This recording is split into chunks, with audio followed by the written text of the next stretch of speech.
A'udzubillahi minasyaitonirrajim. Bismillahirrahmanirrahim. Assalamualaikum warahmatullahi wabarakatuh. Jumpa kembali di channel Sampul Hitam yang tentunya akan berbagi cerita.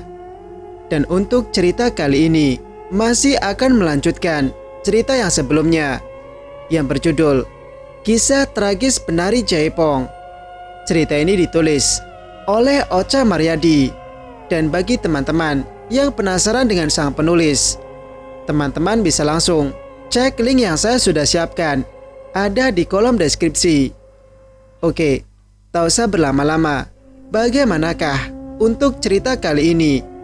Ini dia kisahnya. Selamat mendengarkan. Mas, ayo kita pulang. Hujan semakin lebat, Mas, ucap Budi penuh iba. Sementara Mas Dimas tetap kaku di tengah hujan lebat. Dengan langkahnya yang berat, ia mencoba kembali ke rumah. Perlahan ia mulai menaiki anak tangga yang menuju kamar kami. Sesampainya di kamar, sakit mulai melukai hatinya lagi ketika melihatku terbaring lesu dengan wajah yang memucat.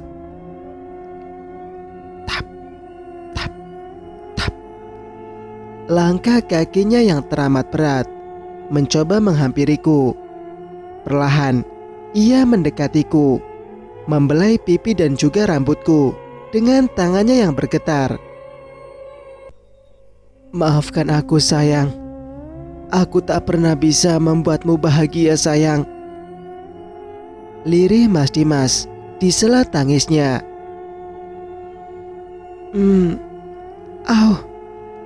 Mataku mulai terbuka ketika sebuah kecupan mendarat di keningku. Mas, kau... Aduh, ngilu terasa di area kewanitaanku ketika aku ingin bangkit dari tempat tidur. Jangan bangun, sayang. Kau belum pulih. Berbaring saja, sayang, ucap Mas Dimas sembari menyelimutiku. Kau kenapa, Mas? Mengapa kau menangis? Apa yang terjadi kepadaku? Tanyaku bingung. Bayiku, kemana bayiku, Mas? Bukankah aku berhasil melahirkannya? Tanyaku gusar. Bayi kita, mereka telah terlelap jauh di atas sana, sayang, ucap Mas Dimas dengan menahan tangisnya. Mereka? Maksudmu bayi kita ada 2, Mas? Lalu kemana mereka? Aku ingin menggendongnya, Mas. Mereka sudah meninggal, sayang.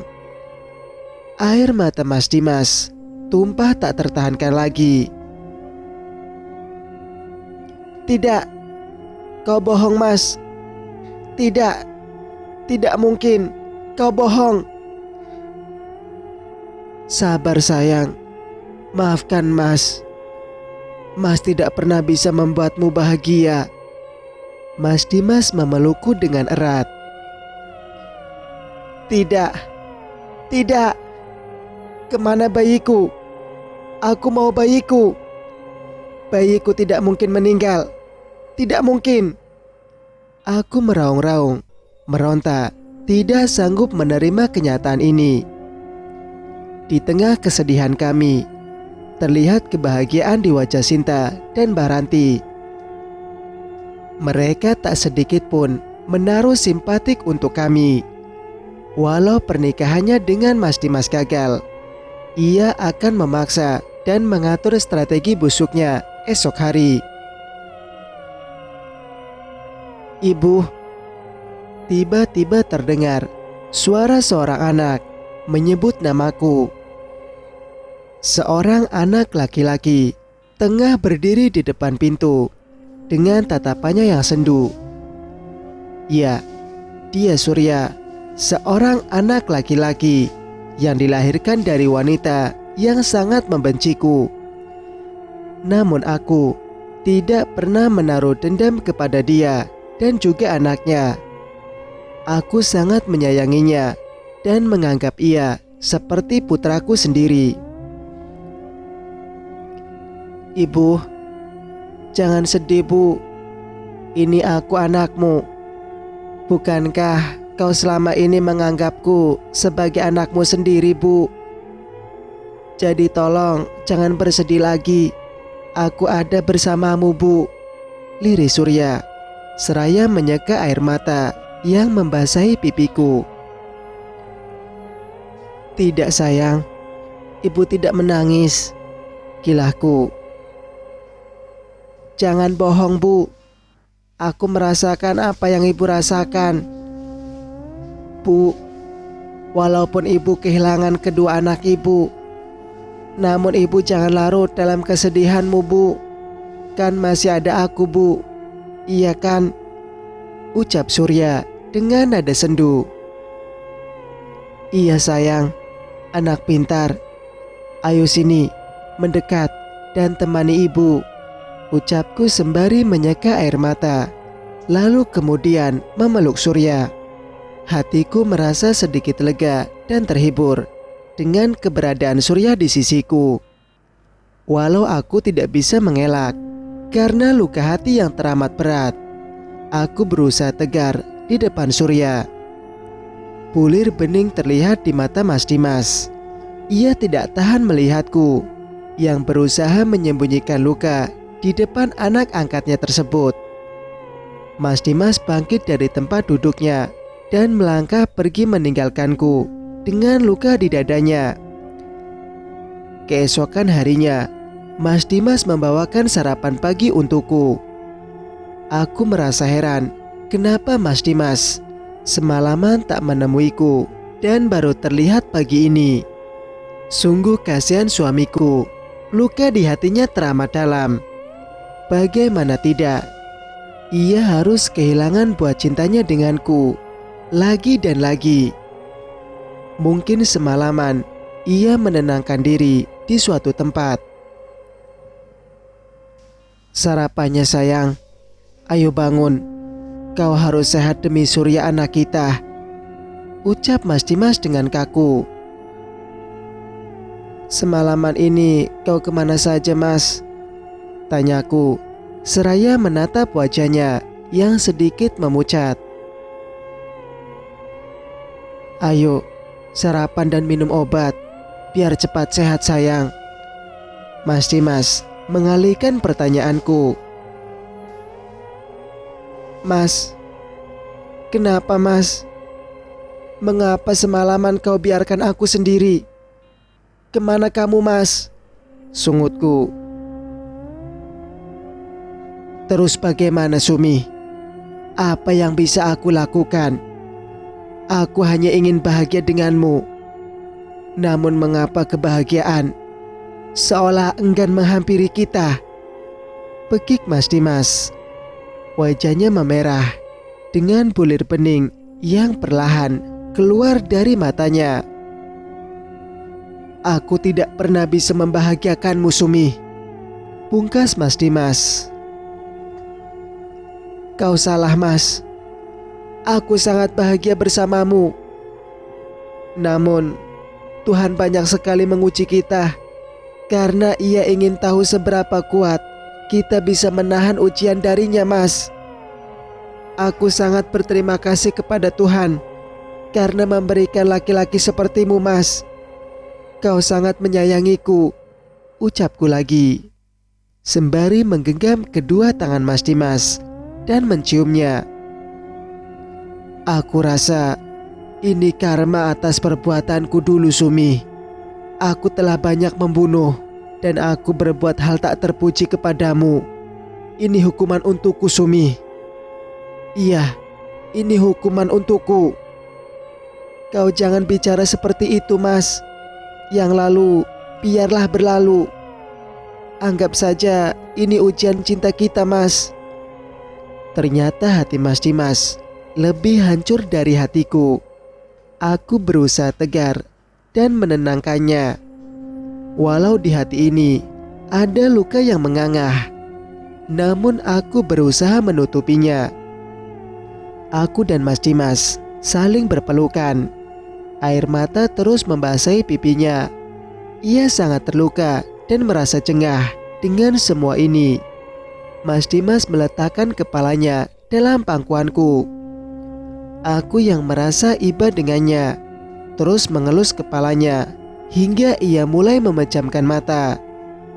Sejuta luka tersimpan di wajahnya, hingga ia tak mampu memberikan senyuman dari bibirnya yang manis.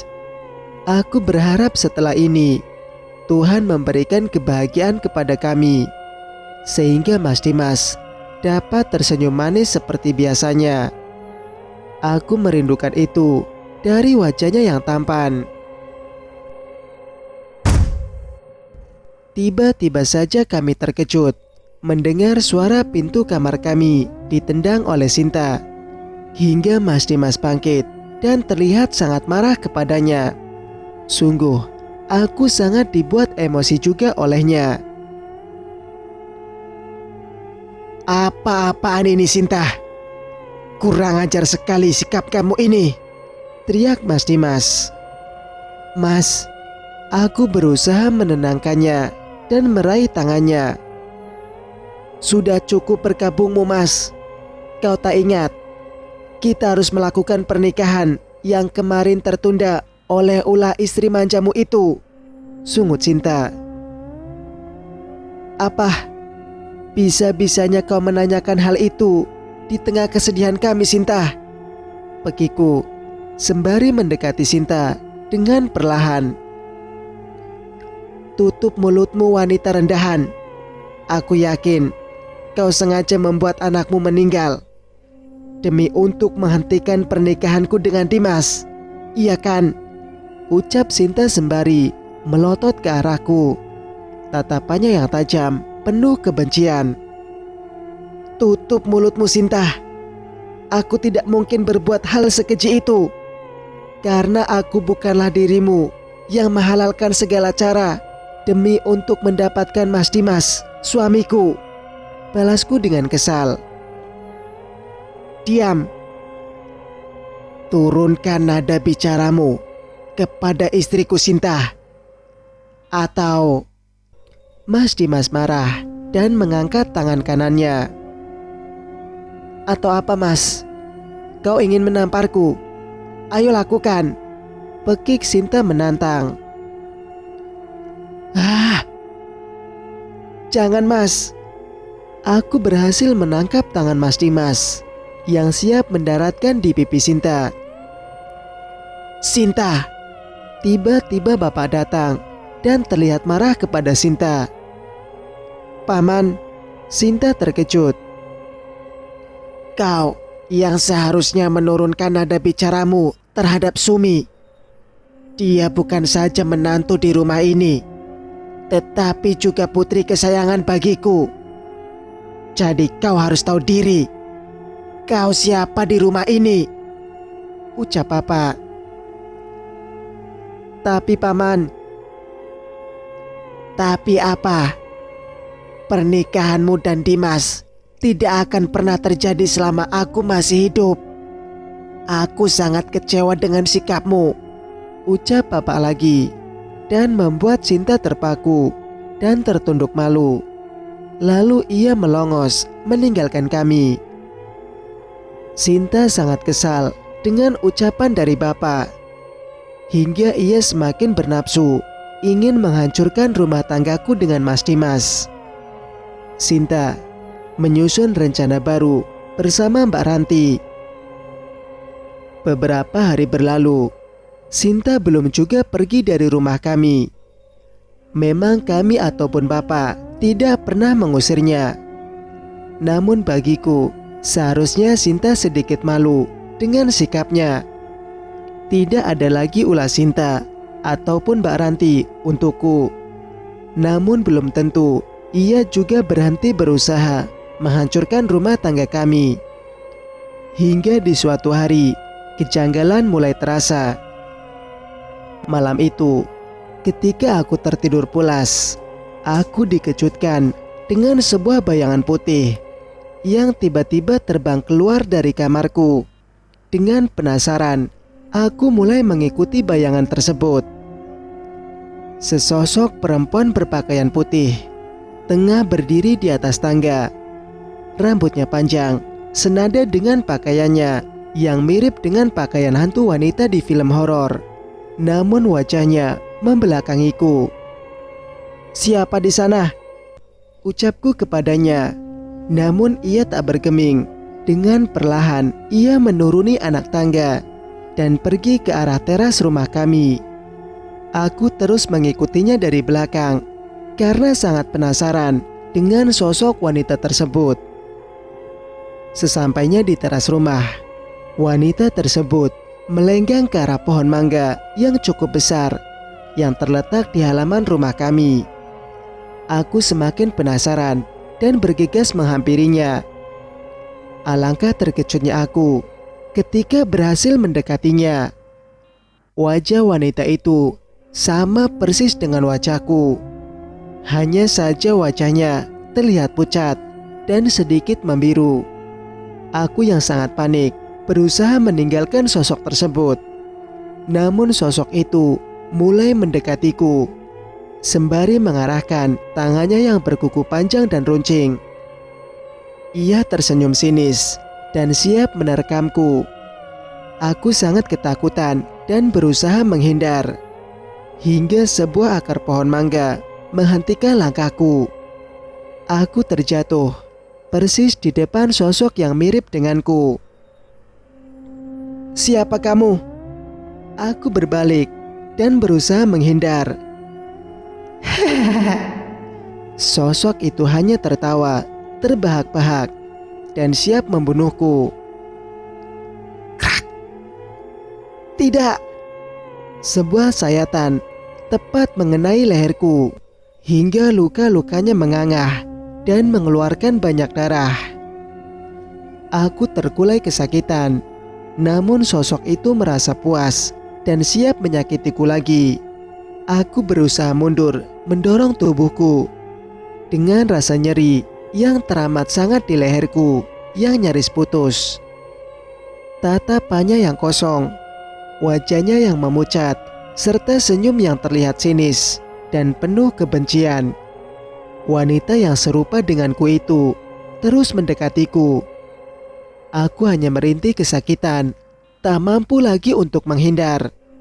Mataku melotot sempurna ketika wanita itu menunjukkan sebuah pedang yang sangat panjang.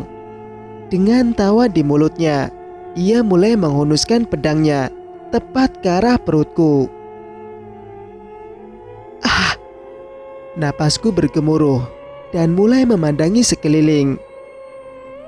Astagfirullah, ternyata aku hanya bermimpi.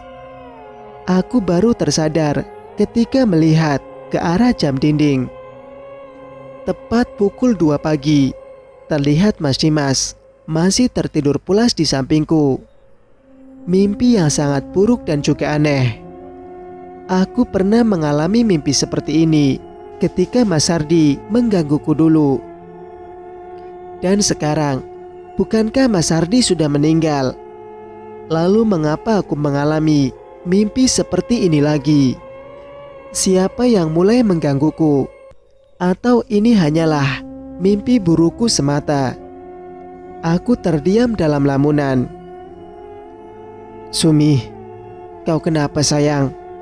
Tiba-tiba Mas Dimas terbangun dari tidurnya, membuatku sangat terkejut. Aku tidak apa-apa Mas, balasku gugup. "Hei, sayang, kau kenapa? Kau terlihat sangat ketakutan. Mimpi buruk ya?" tanya Mas Dimas sembari mengelus keningku yang penuh dengan keringat dingin. "Tidak apa-apa Mas, hanya mimpi," kilahku. "Baiklah, sekarang kau tidur lagi ya. Ayo sini." Mas Dimas merebahkan tubuhku dan memeluknya dengan erat. Di pagi hari, Mas Dimas bangun lebih dulu. Ketika aku membuka mata, ia sudah tak terlihat lagi di kamar. Rasa kantuk masih menggelayuti diriku.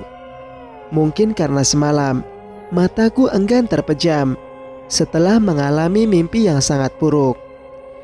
Dengan perlahan, aku mulai menuruni ranjang dan mengangkat badan untuk segera pergi dari rasa kantuk dan juga malasku. Kurai tirai jendela, lalu membukanya dengan perlahan.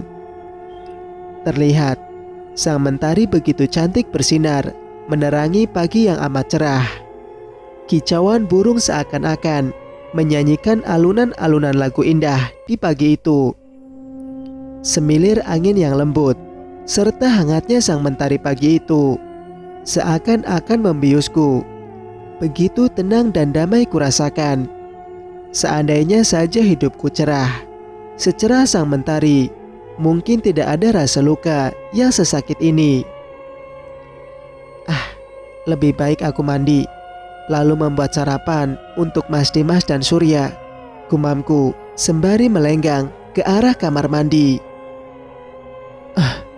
Aduh, tiba-tiba saja kepalaku pusing dan pandanganku pun mulai kabur. Akhirnya aku tak sadarkan diri. Sumi, kau kenapa sayang? Terdengar sayup-sayup suara Mas Dimas memanggil namaku. Kepalaku terasa sakit, Mas. Perlahan aku mulai membuka mata. Ternyata Mas Dimas, Surya, dan juga yang lainnya berkumpul mengelilingiku. Kau kenapa? Wajahmu terlihat pucat. Kau sakit, Nak? Tanya Bapak. Sakit? Aku... Iya, Bu. Tadi aku melihat Ibu tergeletak di lantai, Bu, ucap Surya. Tidak, sayang. Ibu hanya sedikit pusing saja. Mungkin karena kurang tidur. Surya, kau pasti belum sarapan. Sebentar, biar ibu buatkan sarapan untukmu. Aku mencoba beranjak dari tempat tidur. Namun kepalaku terasa sangat berat. Ada apa dengan kepalaku? Sudah, kau istirahat saja. Lagian Surya sudah sarapan bersamaku. Aku pikir kau masih tertidur. Makanya aku dan Surya sarapan lebih dahulu. Jelas Mas Dimas. Baiklah, akan aku bawakan sarapan dan obat untukmu. Kau tiduran saja ya sayang. Iya, Mas. Istirahat ya, Bu. Surya pamit sekolah dulu. Surya janji begitu Surya pulang, Surya akan menemani ibu. Iya, sekolah yang pintar ya sayang. Sejak kejadian itu, setiap malam aku selalu dihantui mimpi buruk yang sama. Aku merasa heran mengapa mimpi itu selalu hadir dan membuatku cukup ketakutan. Semakin hari tubuhku semakin lemah. Kadang-kadang aku menangis.